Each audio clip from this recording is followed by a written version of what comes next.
Friends, ఇప్పుడు మనం విజయనగరం నుంచి నెల్లిమర్ల వెళ్ళే దారిలో ఉన్నటువంటి ఫూల్బాగ్ దగ్గర ఉన్నాం.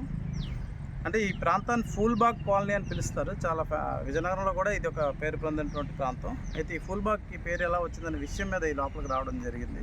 ఇక్కడ మీరు చూస్తున్న వెనకతల ఈ ఫూల్బాగ్ అంటే విజయనగర గజపతి రాజులు నిర్మించుకున్నటువంటి ఒక పూల తోట అనమాట. చాలా పెద్ద వనం ఇది. వనవిహారానికి ఇక్కడికి రాజుగారు వీళ్ళందరూ వచ్చారనే చరిత్ర మనం తెలియజేస్తుంది. అలాగే వెనకాతలు ఉన్నటువంటి చూడండి, ఇక్కడ ఫౌంటైన్ ఒకటి ఉంది. ఫౌంటైన్ విత్ స్విమ్మింగ్ పూల్ అనమాట.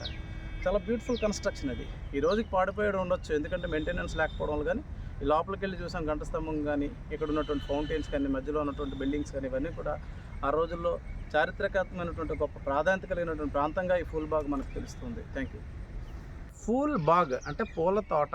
అంటే ఇక్కడ రాజుగారు ఏంటంటే అక్కడ కోటలో నివాసం ఉండి ఇక్కడ రాణిగారి కోసం సరదాగా విహారం చేయడానికి ఒక పూల తోటని పెంచుకునేటటువంటి ప్రాంతం అనమాట.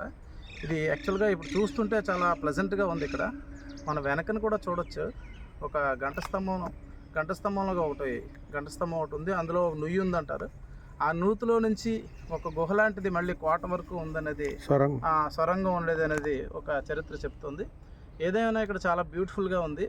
అంటే ఇప్పుడు దీని మెయింటెనెన్స్ లేక మరి, ఎందుకంటే చాలా కాలం గజపతి రాజుల తాలూకా వాళ్ళ చరిత్రలో ఒక తీపి గుర్తు ఈ ఫూల్బాగ్ అనేది.